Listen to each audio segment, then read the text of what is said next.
It was May 26, 2022. A Thursday morning in Santo Domingo, Dominican Republic. The sun had barely risen when police received a call just before 6 a.m. When they arrived at the hotel room, they found him. Ray Liotta, 67 years old. Still. Peaceful. Gone. No warning. No public health struggle. No goodbye. Just silence where there had always been fire. The man who made Henry Hill unforgettable. The man whose eyes could shift from warmth to menace in a single breath. The man who was, by every account, at his most energized in decades, dead in his sleep, thousands of miles from home, in the middle of filming yet another movie. Hollywood stopped cold. And then the questions started. Because for nearly an entire year, nobody gave a straight answer. No official cause. No medical explanation. Just tributes, silence, and the eerie image of a man who looked completely fine right up until he wasn't. Then, in May 2023, the Dominican Republic released the official autopsy report. And what it revealed told a story that nobody saw coming, a story that had been quietly building inside Ray Liotta's body for years, while the world only saw the intensity on screen. This is what the autopsy found. And this is everything that led up to that morning. Ray Liotta was in Santo Domingo for work. That was never unusual for him. Even at 67, he had no intention of slowing down. He was in the middle of shooting Dangerous Waters, a thriller directed by John Barr. His schedule heading into 2022 was the kind of packed that would exhaust men half his age. Multiple film projects lined up. A new chapter of his career gaining real momentum. What made his death hit differently was the context. Just months before, he had walked the red carpet for The Many Saints of Newark, The Sopranos prequel, looking sharp and sharp-tongued as ever. His role in Cocaine Bear, directed by Elizabeth Banks, was about to be released. He had recently gotten engaged to JC Nitolo, and by all accounts, that relationship had given him a happiness he hadn't felt in years. His fiancée later described their time together as nothing but truly magical, saying they laughed every single day.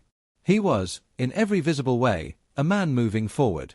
That last night, Liotta and Nitolo were together in the hotel room he had been staying in throughout the production. He went to sleep. He never woke up. Police were called before 6 a.m. and found him unresponsive. His publicist, Jennifer Allen, confirmed shortly after that he had passed away peacefully in his sleep. No foul play. No scene. Just a man who closed his eyes and didn't open them again. Nitolo's statement in the days that followed was heartbreaking in its simplicity. She spoke about real love, about a man who was beautiful inside and out, about a connection she would carry for the rest of her life. She never mentioned illness. Because as far as the people closest to him knew, there was nothing obvious to mention. That silence from the medical side lasted almost a full year. And in that vacuum, speculation took over. When someone famous dies unexpectedly without an immediate cause of death being released, the internet fills in the blanks. In Ray Liotta's case, that process was particularly aggressive. Within days, conspiracy theories began circulating on social media, many of them pushing the false claim that Liotta had died from COVID-19 vaccine complications. The phrase sudden death syndrome started being attached to his name with alarming frequency online, with no medical evidence whatsoever. His publicist Jennifer Allen had to step in publicly and call those claims what they were, completely untrue. She stated directly that the family had not yet released the cause of death, but that she personally knew it, and it had absolutely nothing to do with COVID or any vaccine. That statement helped, but it didn't fully stop the noise. Because with no official document to point to, the rumor mill kept churning. There was also a quieter, more understandable kind of speculation, the kind that came from people who simply loved his work and couldn't reconcile what they were seeing. Photos from just weeks before his death showed him looking healthy and fit. His IMDb page was growing, not shrinking. He seemed, by all external measures, like a man with years of good work still ahead of him. That's what made the silence so unsettling. Not rumors. Just absence. A family and a team who were protecting something private while the world waited. Robert De Niro, who had starred alongside Liotta in Goodfellas over 30 years earlier, put it plainly. He said Liotta was way too young to have left them. No elaborate statement. Just that. Way too young. Martin Scorsese's tribute was longer and more personal. He spoke about the courage it took to play Henry Hill, about the sheer volume of scenes Liotta had to carry across a brutal shoot, and about being genuinely amazed by what he watched on set. He called it a collaboration he would always be proud of, cut short far too soon. Those words carried weight. But they still didn't explain what had happened. For that, the The world had to wait until May 2023. On May 8, 2023, almost exactly 1 year after Ray Liotta's death, Dominican Republic officials released the official autopsy findings. The documents, first reported by TMZ and then confirmed across major outlets including CBS News, finally gave the public what it had been waiting for. The manner of death was ruled natural and non-violent. The official causes listed were respiratory insufficiency, pulmonary edema, and acute heart failure. Additionally, the autopsy noted that Liotta had been suffering from atherosclerosis, identified as an underlying condition that contributed to his death. Let's break down what that actually means, because these aren't just clinical terms, they paint a picture of exactly how Ray Liotta's body failed him that night. Atherosclerosis is what doctors sometimes call the silent killer. It's a condition where fats, cholesterol, and other substances gradually build up along the inner walls of the arteries, forming what is known as plaque. Over time, those deposits harden and narrow the arteries, making it increasingly difficult for blood to flow properly. The heart has to work harder to do its job. And critically, most people have no idea this is happening to them. There are often no dramatic symptoms. No sudden warnings. The process can take decades. And then, under the right conditions, the weakened cardiovascular system simply cannot keep going. In Liotta's case, that underlying arterial disease set the stage for what followed. His heart, already under strain from years of hardening arteries, began to fail. The failure triggered a cascade, acute heart failure followed by respiratory failure, and fluid began to accumulate rapidly in his lungs, a condition called pulmonary edema. When pulmonary edema takes hold in severe cases, the lungs become so overwhelmed with fluid that they can no longer transfer oxygen properly into the bloodstream. Breathing becomes impossible. According to Dominican officials, based on post-mortem indicators at the time the body was found, death had likely occurred approximately 8 to 10 hours before the autopsy was performed, meaning Liotta most likely died sometime in the night, quietly, in his sleep, with no visible signs of distress. It was, in medical terms, a natural convergence of conditions that had been developing silently for years. It was not sudden in the biological sense, even if it felt that way to everyone who knew him and to every fan who woke up to the news that morning. Understanding who Ray Liotta was makes the loss of him land differently. Because his story wasn't a straight line to Hollywood royalty.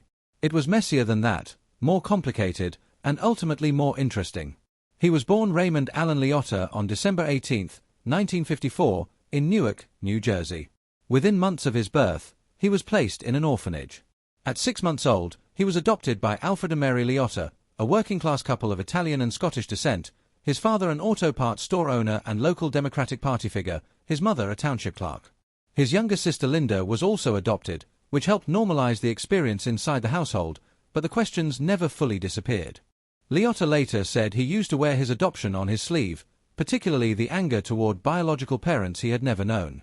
That confusion and quiet fury became part of what drove him, a need to prove something to a world that had, at the very start, let him go.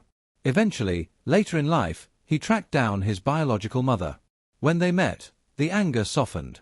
He came to understand that her reasons were valid, that giving him up was an act of care rather than rejection. But by the time he reached that peace, decades of that edge had already shaped who he was as a performer. He graduated from Union High School in 1973 and attended the University of Miami almost by accident. He had nearly walked out of his essays, convinced he'd end up in construction. His father told him simply to go to college and take whatever felt right. Standing in a registration line and staring down math and history requirements, Liotta noticed a friend heading toward the drama department. He followed. Within a semester, something had clicked. The stage gave him a place to put everything, the anger, the confusion, the intensity he'd been carrying his whole life. He graduated with a Bachelor of Fine Arts in 1978 and moved directly to New York City. He bartended for the Schubert organization, went to auditions, and within 6 months had an agent. That speed led him to another world, the soap opera where he spent 3 years playing Joey Perini, a warm, dependable romantic lead. The complete opposite of everything audiences would later associate with him. He was good at it. Good enough to develop a genuine following. But the soap opera world felt like a ceiling, not a destination. In 1981, he left for Los Angeles. The early years there were lean. Small roles, guest spots, acting classes taught by coach Harry Mastro, whose other students included Bryan Cranston and, sitting right beside Liotta, Kevin Costner and Stephen Bauer. They were all just working actors trying to get noticed. The break came through Melanie Griffith, his classmate, who had landed a lead role in Jonathan Demme's Something Wild in 1986 and pushed the director to meet Liotta. He auditioned, delivered a raw, explosive scene opposite Jeff Daniels, and by midweek, after days of convinced himself it was over waiting, got the call. The role was his. A Golden Globe nomination followed, and overnight, Ray Liotta became a name people remembered. But he refused to be defined by danger. After Something Wild, he waited, softened his image with Dominic and Eugene, then took the mythic, restrained role of Shoeless Joe Jackson in Field of Dreams, a performance built entirely on quiet presence. He was playing the long game. Deliberately, carefully, building a range that most people would only fully appreciate in retrospect. Then came Goodfellas. Martin Scorsese had seen Something Wild and invited Liotta in, not for a traditional audition, but a conversation. The real test, though, came in Venice, where both men happened to be for separate projects. Liotta spotted Scorsese in a hotel lobby and approached. Bodyguards cut him off immediately. Liotta didn't argue, didn't force the moment. He simply stayed calm, locked eyes with Scorsese from across the room, and quietly stepped away. That moment of restraint was what convinced Scorsese. The studio wasn't sold. Executives floated names like Tom Cruise for Henry Hill, but Liotta confronted producer Irwin Winkler outside a restaurant and made his case directly. By the following morning, Winkler had called Scorsese and changed his position. Goodfellas was released in 1990. It became a landmark. And Liotta was in almost every scene. What few people know is that during production, he received the news that his adoptive mother was dying. Scorsese went to his trailer personally and told him to leave. Liotta refused. They walked to the set together, and Scorsese gathered the cast and crew, including his own father, and quietly told them what Liotta was carrying. The scene they shot that day was supposed to be celebratory. What ended up on film was something else entirely. Real emotion, real grief, real love, filtered through the story they were telling. Scorsese later said he had never experienced anything like it before and never would again. Despite that iconic performance, the career that followed wasn't a straight climb. Liotta made complicated choices, turned down Batman, passed on The Sopranos because he didn't want to do another mob role, missed scheduling windows with Scorsese for films like The Departed. He later admitted he picked his parts sometimes too carefully, always trying to balance the dangerous characters with something softer, never wanting to be locked into one lane. He won an Emmy in 2005 for a guest role on ER. He voiced Tommy Vercetti in Grand Theft Auto, Vice City, one of the most iconic video game performances ever recorded. He never stopped working. And in the final years of his life, something had shifted. He seemed lighter, more comfortable with who he was and what he had built. His late career resurgence in films like Marriage Story, The Many Saints of Newark, and Cocaine Bear reminded audiences of what he was capable of when given the right material. On February 24, 2023, Ray Liotta was posthumously honored with a star on the Hollywood Walk of Fame. His daughter Carson accepted the star on his behalf, turning what would have been a celebration into something more tender. Anna Martinez, producer of the Walk of Fame, said the characters Liotta portrayed would always be etched in Hollywood's film history. Cocaine Bear was released in February 2023 and dedicated to his memory. Dangerous Waters, the film he was finishing when he died, was released later that year. Fool's Paradise, with Charlie Day, followed. His final body of work arrived posthumously, a reminder that even in his last season, he was still fully in motion. Carson Liotta, his daughter from his first marriage to Michelle Grace, has spoken publicly about her father with deep warmth. She has described watching him on screen as a complicated and beautiful experience, seeing the man she knew personally translated into characters the whole world claimed. His fiancée JC Nitolo has been consistent in her message.